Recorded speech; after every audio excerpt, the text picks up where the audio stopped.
اعوذ باللہ من الشیطان الرجیم بسم اللہ الرحمن الرحیم اللہم صلی علی سیدنا و مولانا محمد وعلی آل سیدنا و مولانا محمد وبارک وسلم۔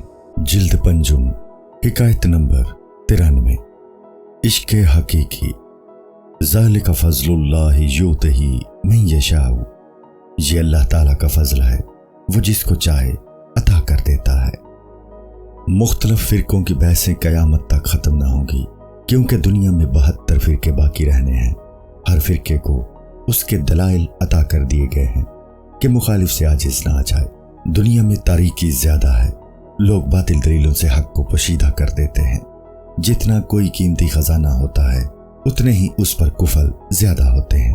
اسی لیے حق مذہب جو قیمتی چیز ہے اس پر باطل ملتوں کے کفل لگے ہوئے ہیں۔ مقصد جس قدر عزیز ہوگا اسی قدر اس تک پہنچنے کا راستہ پیچ در پیچ ہوگا اور راہزن کا خوف ہوگا۔ کعبہ کا دور گوشے میں ہونا بدوؤں کی راہزنی اور صحرا کا طول کعبے کے باعزت ہونے کی دلیل ہے۔ باطل فرقوں کی روش صحیح راستہ کے روش کے مخالف ہے، اسی وجہ سے تقلید کرنے والا حیران ہو جاتا ہے کہ کس راستے کو اختیار کرے۔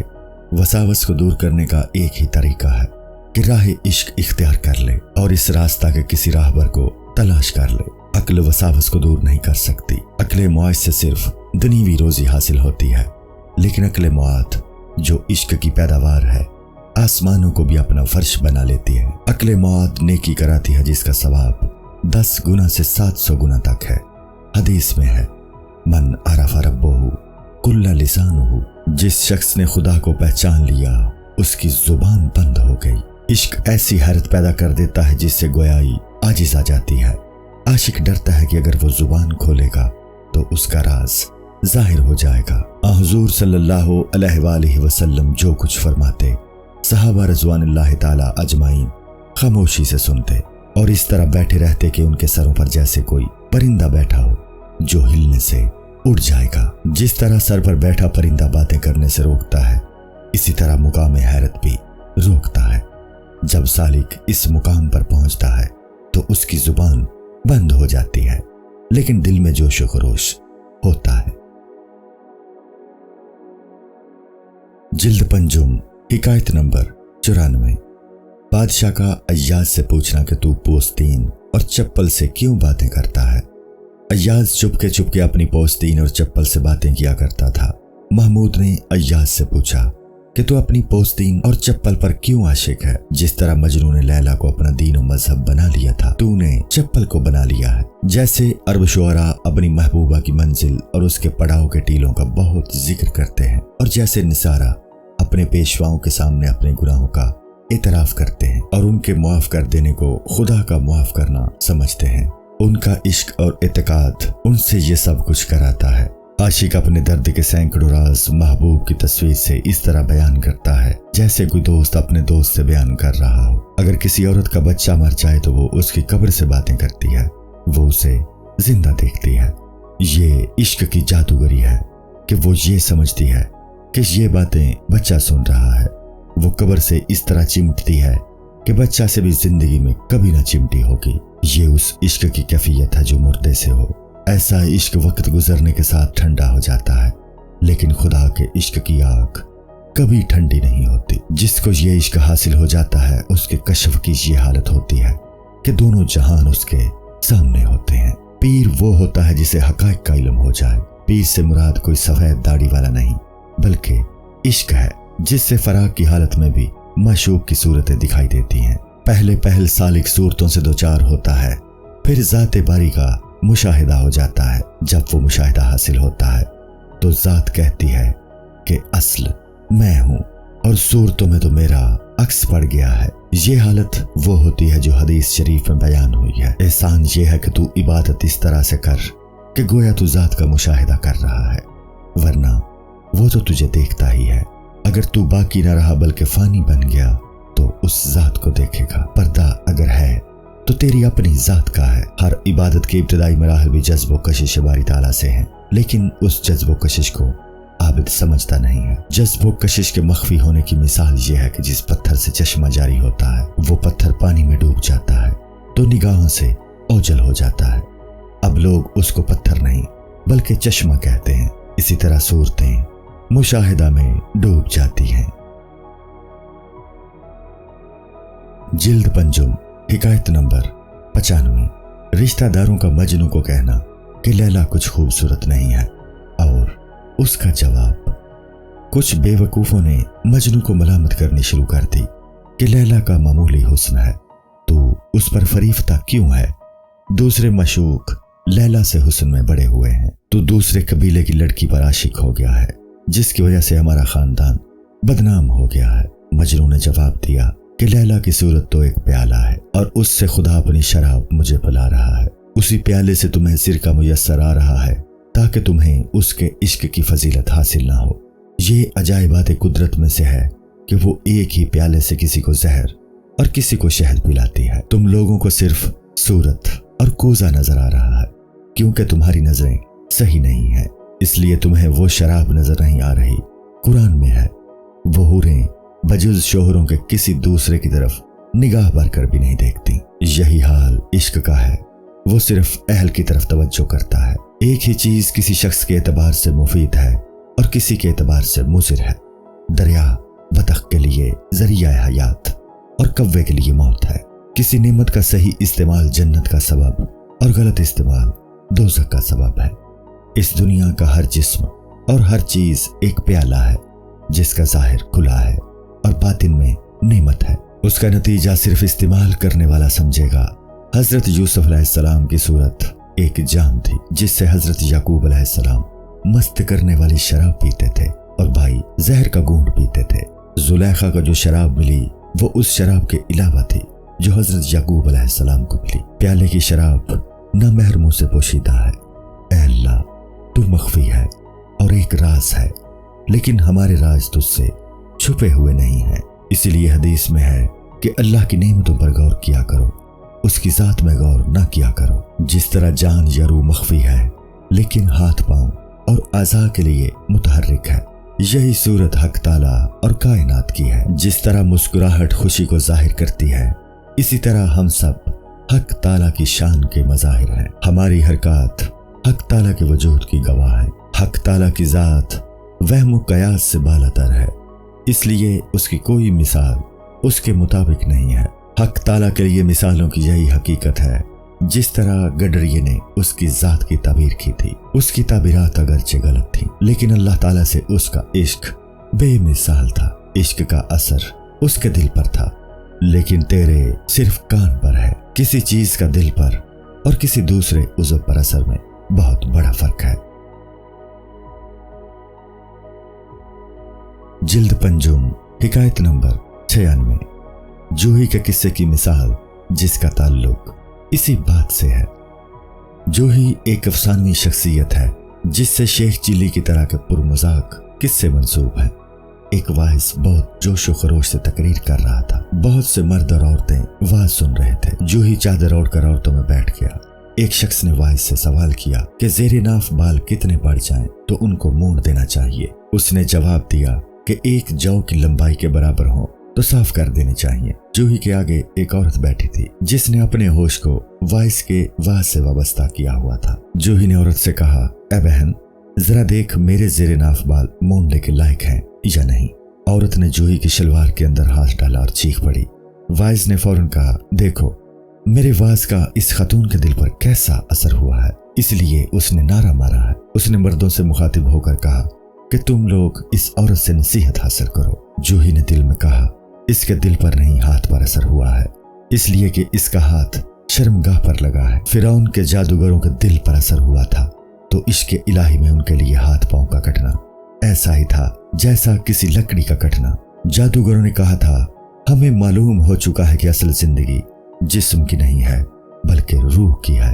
حدیث ہے، جس نے اپنی حقیقت سمجھ لی اس نے خدا کو پہچان لیا۔ جو شخص اپنی حقیقت کو نہیں سمجھا وہ بچہ ہے۔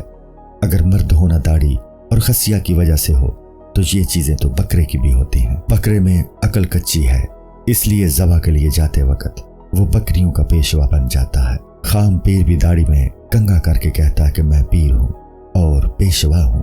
हाँ, तो पेशवा है मगर बकरे की तरह का। इसलिए सीधे रास्ते की रवश इख्तियार कर, बड़ी सफेद दाढ़ी पर घुमंड न कर। सीधे रास्ते पर चलकर खुशबू की तरह आशिकों के लिए बाग का रहनुमा बन जा। खुशबू से मेरी मुराद अक्लमंदी की बातें हैं। याद रख, दीन इखलास ही का नाम है। सुल्तान महमूद ने अय्याज से पूछा, चप्पल और पोस्तीन से तेरी इतनी न्याजमंदी क्यों है? तेरे गुलाम होने ने गुलामी को मुनव्वर कर दिया है।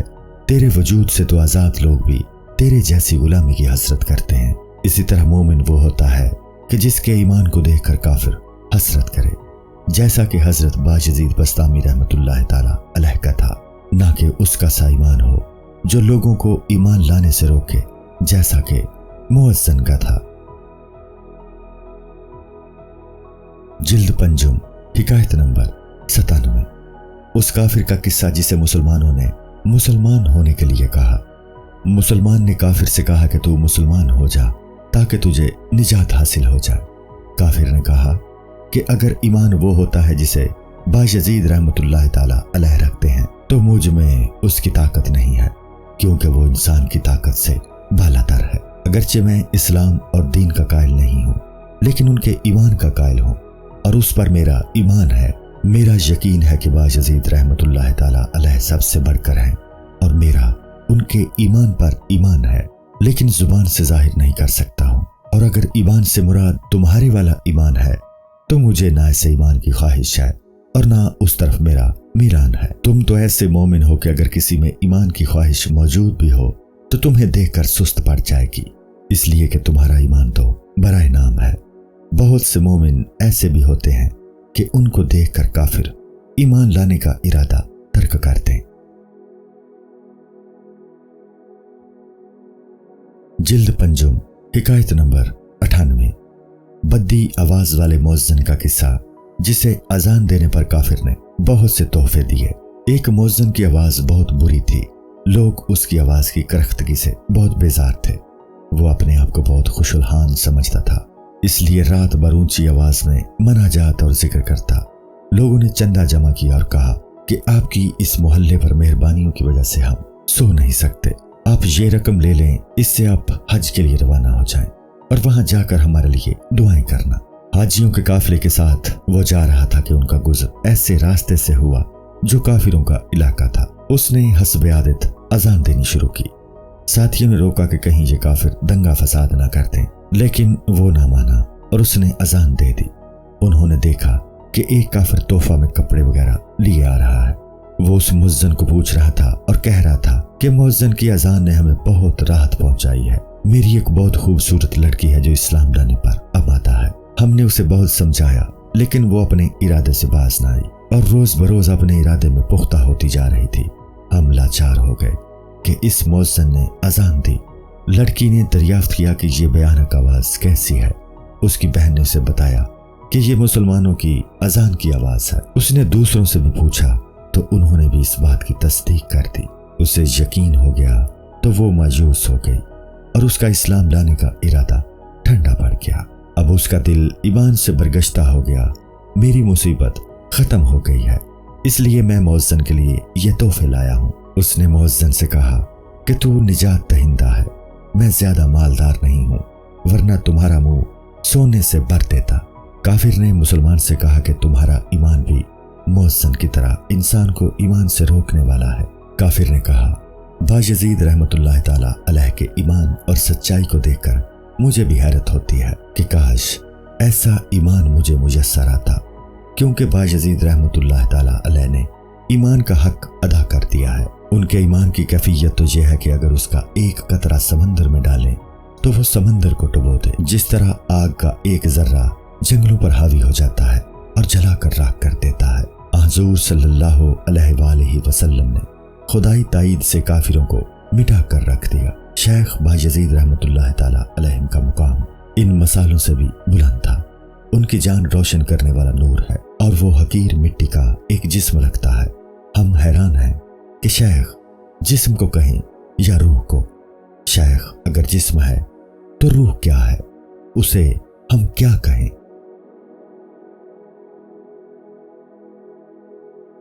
जिल्द पंजुम हिकायत नंबर 99। बीवी का किस्सा जिसने गोश्त खुद खाकर बिल्ली का नाम लगा दिया और शोहर का उसे तोलकर हक को साबित करना। जिस तरह शैह के बारे में हैरानी है कि अगर वो जिस्म है तो रूह को क्या कहेंगे, और अगर रूह है तो जिस्म को क्या कहें, इसी तरह शौहर को हैरानी थी जो मेहमानों के खाने के लिए गोश्त लाया और पकाने के लिए बीवी को दिया। बीवी बहुत चालाक नखरेबाज थी। वो जो कुछ घर में लाता बर्बाद कर देती। शोहर बर्दाश्त कर करके आजिज आ गया। बीवी ने गोश्त भून कर खा लिया। शोहर ने पूछा कि गोश्त कहाँ है, मेहमान के लिए लाओ। बीवी बोली कि वो तो बिल्ली खा गई, अगर चाहे तो और ले आओ। वो नौकर से बोला कि तराजू लाओ, मैं बिल्ली का वजन करूंगा। बिल्ली को तोला तो वो आधा सेर थी। शोहर बोला, ऐ हीलागर औरत, मैं आध सेर गोश्त लाया था, बिल्ली आधा सेर है, और अगर गोश्त इसने खाया है तो बिल्ली कहाँ है? अगर ये गोश्त है तो बिल्ली बताओ कि कहाँ है, और अगर ये बिल्ली है तो गोश्त कहाँ है? बायजीद रहमतुल्लाह ताला अलैहिम को अगर जिस्म करार दें तो रूह को क्या कहें, और अगर रूह को बायजीद रहमतुल्लाह ताला अलैह कहें तो जिस्म को क्या कहें? यकीनन जिस्म और रूह के मजमूए को बायजीद रहमतुल्लाह ताला अलैह कहेंगे। रूह को दाना समझो और जिस्म को भूसा। अल्लाह ने रूह और जिस्म को बाहमी हिकमत के लिए मिला दिया है। रूह जिस्म के बगैर बेकार है और जिस्म रूह के बगैर मुर्दा। रूह मगज और जिस्म छिलके की तरह है। इंसान को रूह हासिल करनी चाहिए। जिस्म जाहिर है और रूह बातिन, दोनों ही से दुनिया का निजाम चल रहा है। मकसद बाहमी आमेज़श से ही हासिल हो सकता है। सिर्फ खाक सर नहीं फोड़ेगी, उसमें पानी की आमेज़श करके ढेला बनाया जा सकता है जो सर फोड़ सकता है। रूह ने जिस्म से जुदा हो जाना है, कुरान में है। बेशक जुदाई का दिन मुकर्रर है। रूह और जिस्म का बाहमी जोड़ नयाजमंदों और सरकशों का इम्तियाज करने के लिए बनाया गया है, लेकिन आलम आखिरत में रूह का जो जोड़ लगेगा वो ना कान ने सुना और ना आंख ने देखा। अगर कान उसकी हकीकत को सुन ले तो फना हो जाए, जैसे बर्फ सूरज की गर्मी से फना हो जाती है। बर्फ से दरख्त जल जाते हैं, लेकिन वो पानी बनती है तो दरख्तों की परवरिश होती है। बर्फ को भी बेकार मत समझो, उसका ठंडा किया हुआ पानी जिगर में ताजगी पैदा कर देता है। जिल्द पंजुम हिकायत नंबर 100। एक अमीर की हिकायत जो शराब का दिलदादा था और जाहिद जो ऐश परस्ती से रोकता था। इस हिकायत में यह बताना मकसूद है कि मुख्तलिफ परहेजगारों की परहेजगारी में भी बड़ा फर्क होता है। एक अमीर शराब का बहुत दिलदादा था और गरीबों का मेहरबान, सखी और दरिया दिल था। लोगों पर खूब खर्च किया करता था। ये वाकया हजरत ईसा अलैहिस्सलाम के जमाने का है, जब जमाना प्यारो मोहब्बत से लबरेज था। अचानक अमीर के यहाँ एक मेहमान आ गया जो उसी जैसा अमीर और दीनदार था। वो लोग बहुत दीनदार थे और शराब इस्तेमाल कर लेते थे, क्योंकि हजरत ईसा अलैहिस्सलाम के दौर में शराब हलाल थी।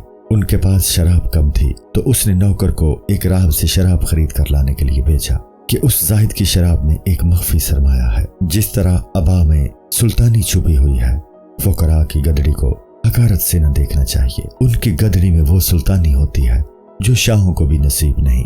हजरत आदम अलैहिस्सलाम की रूह चूंकि जिस्म की मिट्टी में थी तो वो मिट्टी शैतान की आंख का पर्दा बन गई। उसकी नजर सिर्फ मिट्टी पर पड़ी। मुलाजिम जाहिद से उम्दा किस्म की शराब खरीद कर ले आया। वो शराब जो बादशाहों को मस्त बना देती है, साकी के लिए नेमत बन जाती है, शाह उसे इनाम से नवाजता है। शराब शोर शर पैदा करती है और आका गुलाम का फर्क मिटा देती है।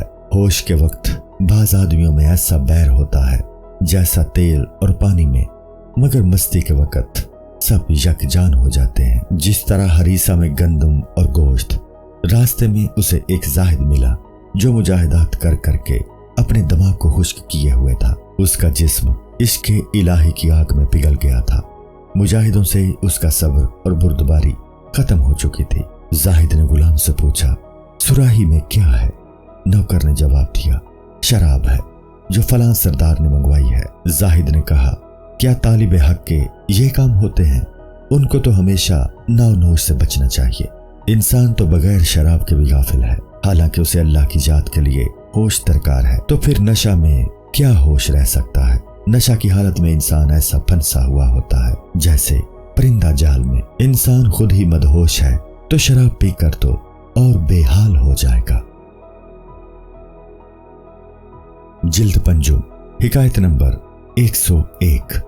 ज़िया बल्खी और उनके भाई शेखुल इस्लाम ताज बल्ख का किस्सा। ज़िया बल्खी जो कि शेखुल इस्लाम ताज बल्खी के भाई थे, बहुत खुश मिजाज थे। शेखुल इस्लाम ताज बल्ख बिल्कुल पस्ताकत थे, लेकिन बहुत बड़े आलिम दीन थे। ज़िया बल्खी हमेशा उन्हें अपनी खुशतबी का निशाना बनाते थे। एक दफ़ा एक मजलिस में ज़िया बल्खी अंदर आए। दर्स काजियों और मुंतखब लोगों से भरा हुआ था। शेखुल इस्लाम ने गरूर के तहत भाई के लिए आधा कयाम किया। ज़िया बल्खी फौरन बोले, चूंकि आप बहुत लंबे हैं तो नजराने वसूल करने के लिए अपने लंबे कद से आधा चुके हैं। ये उनके छोटे कद पर एक उम्दा तंज था। अस्सलामुअलैकुम। पूरी किताब देखने के लिए हमारे YouTube चैनल सूफी समा की प्लेलिस्ट में जाएं। यहाँ आपको मुख्तलिफ बुजुर्गों की किताबें मिलेंगी और जो किताब पूरी ना हुई उस पर काम तेजी से हो रहा है और रेगुलर बेसिस पर अपलोड होती रहती हैं। आपसे गुजारिश है कि आप हमारे YouTube चैनल को सब्सक्राइब कर लें और बेल नोटिफिकेशन पर क्लिक कर लें ताकि हमारी आने वाली किताबें आपको मिलती रहें। जज़ाकुल्लाहु खैर।